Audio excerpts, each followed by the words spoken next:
आपका चैनल देखता हूँ, जब ऐड आता है तो वो सब न्यूज़ खत्म हो जाती है। तो ऐड वाले बातों की बात मत करो, ऐड वाले लोगों को। मैं तो ये कहूँगा, परिवार वालों को सवाल परिवार वालों से नहीं पूछने चाहिए।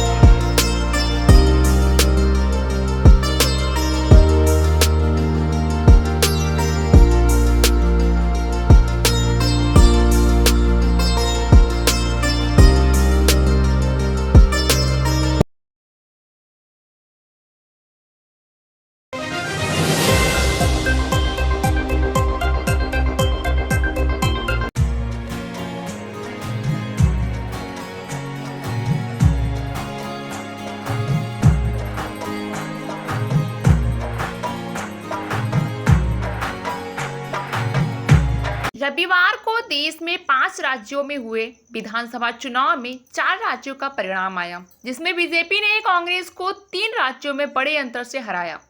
इस बड़े हार को लेकर वाराणसी पहुंचे समाजवादी पार्टी के राष्ट्रीय अध्यक्ष अखिलेश यादव ने कांग्रेस पर बड़ा वार किया है। अखिलेश यादव ने कहा, विधानसभा चुनाव में हार को लेकर दावा किया कि इस हार ने बहुत लोगों के अहंकार को तोड़ दिया है। अखिलेश यादव ने कहा कि 3 राज्यों में परिणाम आ गया है और अहंकार समाप्त हो गया है। वहीं अखिलेश यादव ने इंडिया गठबंधन को लेकर कहा कि इस हार से हम लोग निराश नहीं हैं और राजनीतिक में ऐसे परिणाम आते रहते हैं।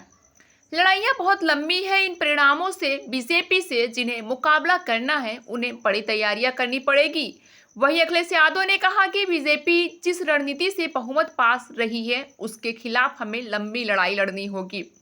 अखिलेश यादव ने 3 राज्यों में मिली हार पर समाजवादी पार्टी के कार्यकर्ताओं को तैयार रहने की बात कही। उन्होंने कहा कि समाजवादी पार्टी का उत्तर प्रदेश में संघर्ष बड़ा है और समाजवादियों को बड़े फैसले लेने होंगे। जहां बात शुरू की थी, जो दल जहां मजबूत है उसको सहयोग दूसरे दल करे। राजनीतिक में इस तरह के परिणाम आते रहते हैं। हम परिणाम को स्वीकार करते हैं। और कांग्रेस से गठबंधन के सवाल पर अखिलेश यादव ने कहा कि एमपी में गठबंधन को लेकर बात नहीं बन पाई थी, उनकी परिस्थितियां अलग थी। जो नेशनल इक्वल पार्टी के राष्ट्रीय अध्यक्ष हैं, मैं उनका धन्यवाद और आभार प्रकट हूँ। साथ ही उनके संगठन के सभी पदाधिकारियों का और समाजवादी पार्टी के सभी कार्यकर्ता नेता जो यहाँ पर हमारे पास हैं और जो यहाँ तक नहीं पहुँच पाए हैं, दूर सड़क या जहाँ तक आवाज़ पहुँच रही है समाजवादी साथी। मैं सबसे पहले नेशनल इक्वल पार्टी के शशि प्रताप सिंह जी को और उनके सहयोगी साथियों को बहुत बहुत बधाई और मुबारकबाद देना चाहता हूँ कि एक नया दल, नया संगठन लोगों को जोड़ने के लिए और जिन परिस्थितियों में आज देश की राजनीति जा रही है, उस राजनीति को मैं मुकाबला करने के लिए, उन ताकतों का मुकाबला करने के लिए बाबा साहब भीमराव अंबेडकर जी, जिन्होंने हमें संविधान दिया, जिसके तहत आम लोगों को हक और सम्मान मिला, अधिकार मिले, उनको बचाने के लिए नेताजी ने जो रास्ता दिखाया, उस रास्ते पर चल कर के बाबा साहब भीमराव अंबेडकर जी के सपने और डॉक्टर राम मनोहर लोहिया के सपनों को पूरा करने के लिए, और जैसा कि नाम में ही है नेशनल इक्वल पार्टी, तो अगर जो सबको बराबरी की बात करे, सबको साथ लाने का काम करे, सबके बीच में भेदभाव खत्म करने की बात कहे, वो वही असली सबका साथ है। सबका साथ तभी है जब आप इक्वल हों। अगर असमानताएं रहेंगी तो बराबरी कैसी? सबका साथ, सबका विकास तभी संभव है जब सब में बराबरी हो। और बराबरी के लिए डॉक्टर बाबा साहब भीमराव अंबेडकर जी, डॉक्टर राम मनोहर लोहिया, नेताजी और तमाम समय समय पर महापुरुष, राजनेता, साधु संत लगातार इसी प्रयास में रहे, जहाँ राजनीति की धारा में समाजवादियों का और समाजवाद यही है कि प्रॉस्पेरिटी हो, संपन्न हो लोग और बराबरी हो। उस लड़ाई को मजबूत बनाने के लिए नेशनल इक्वल पार्टी के शशि प्रताप सिंह जी को बहुत बहुत बधाई, बहुत बहुत मुबारकबाद। 4 राज्यों का सर, बीते जो 4 राज्यों का परिणाम, पहली प्रतिक्रिया आपकी क्या है? आपकी पहली प्रतिक्रिया? क्योंकि मैं जानता हूं मैं जो कुछ भी कहूंगा उसके बाद का सवाल भी मैं जानता हूं आपसे। मैं कुछ भी कहूंगा उसके बाद एक सवाल और आपका आएगा। अभी कुछ दिन पहले वर्ल्ड कप इंडिया हार गया था। आप दूसरा ही सवाल ये पूछते हैं कि इंडिया का क्या होगा। हम लोग निराश नहीं हैं और राजनीति में, लोकतंत्र में इस तरह के परिणाम आते हैं।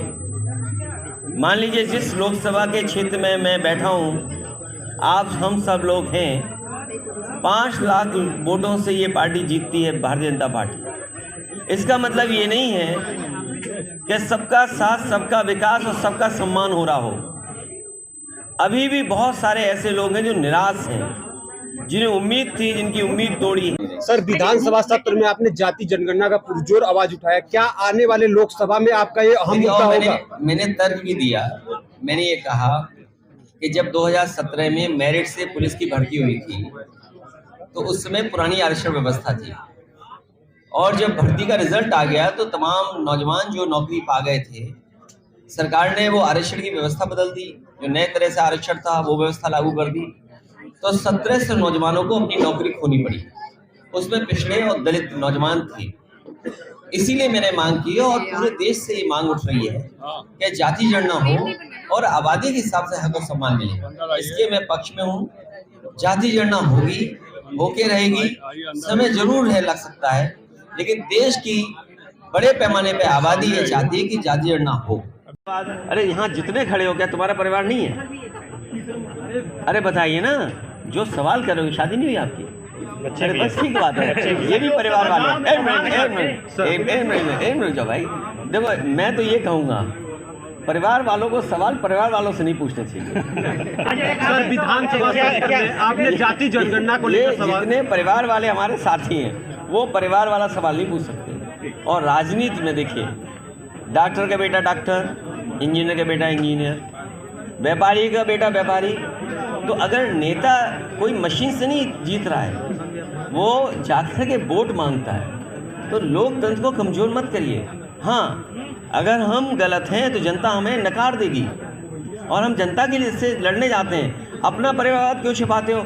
बताइए, माननीय मुख्यमंत्री जी, अगर उनके मामा मठ के ना होते और गोरखपुर से सांसद ना होते तो क्या मुख्यमंत्री जी मुख्यमंत्री होते? उनको अपना परिवारवाद नहीं दिखाई देता है। और मैं तो ये कहूँगा, हम तो उनके बाद लोकसभा में आए। अरे पहले तो आपने परिवारवाद किया। अगर आपने नहीं किया होता परिवारवाद तो हम भी नहीं लड़े होते।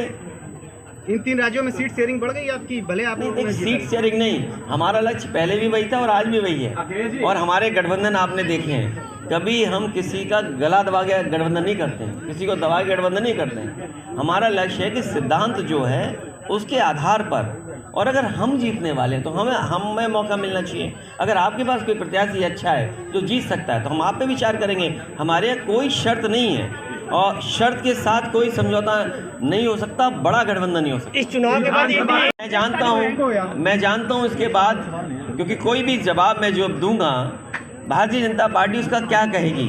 हम समाजवादी लोग हैं जिन्होंने उत्तर प्रदेश में सबसे ज़्यादा लैपटॉप बांटे, और मैं आपके सामने बड़ी जिम्मेदारी के साथ कहता हूँ कि आज भी जो लैपटॉप जिन परिवारों में होंगे वो चल रहे होंगे, आज भी ख़राब नहीं होंगे।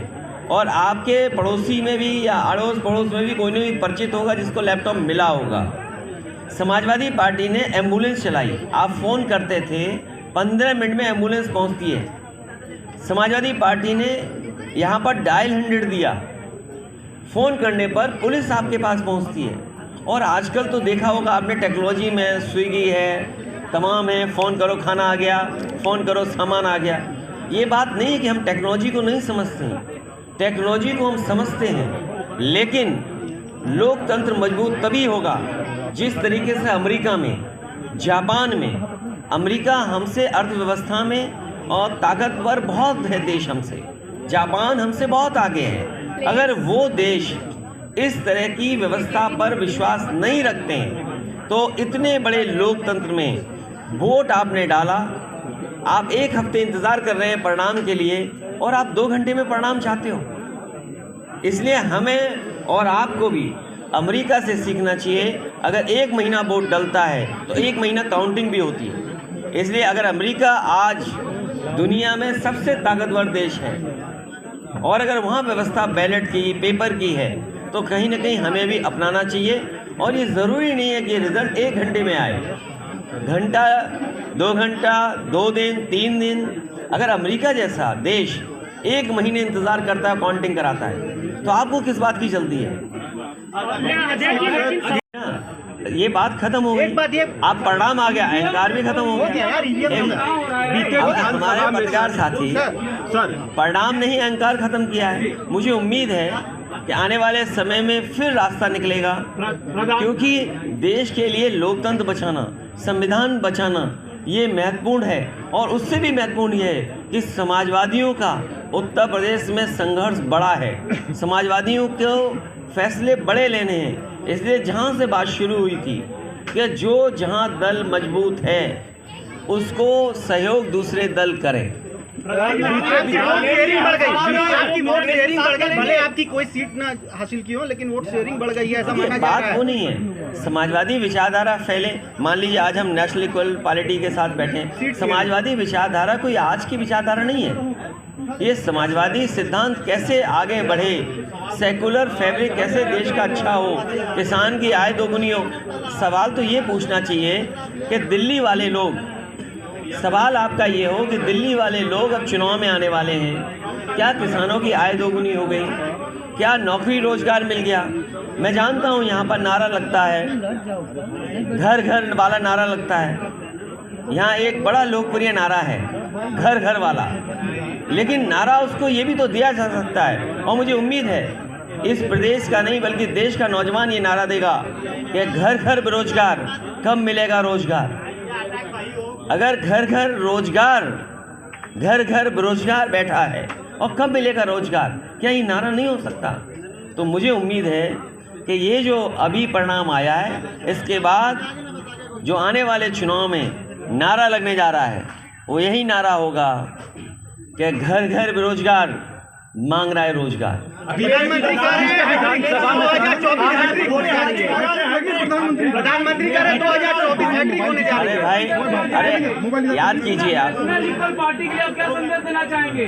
देखिए ये जो लोग कह रहे हैं, हम भी तो यही उम्मीद लगा के बैठे थे 17 में कि सरकार बनेगी, 22 में भी यही उम्मीद लगा के बैठे थे। तो उम्मीद करना और सोचना कोई गलत नहीं है, इंसान का पॉजिटिव हो रहना कोई ख़राब बात नहीं है। लेकिन ये आप बताइए कि हर मीटर, अगर 1 मीटर नाला साफ़ हुआ होगा बनारस में, तो कितने करोड़ रुपए खर्च हुए होंगे? क्या इसका हिसाब किताब कोई देगा? आपने कहा कि नमामि गंगे के नाम पर गंगा साफ़ होगी। क्या आज BOD, COD, dissolve oxygen Ganga की उतनी साफ़ सुथरी है?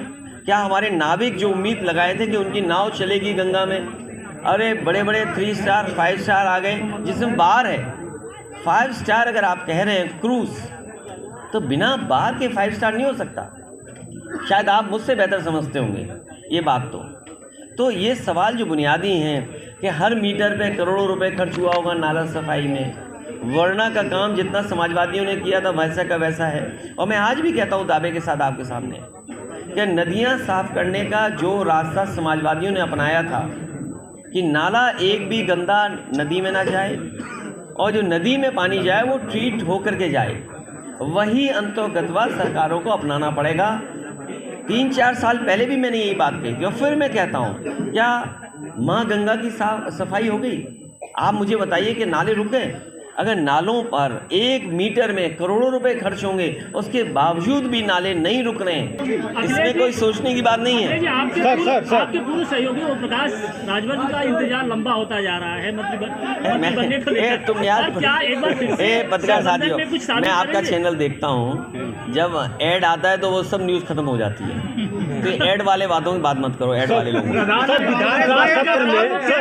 फिल इन द गैप पे बात मत करो। प्रेस के साथियों का बहुत बहुत धन्यवाद देता हूँ। शहरी जन की आवाज नौका ही समाचार, ऐसे तमाम खबरों के लिए बने रहिए हमारे साथ।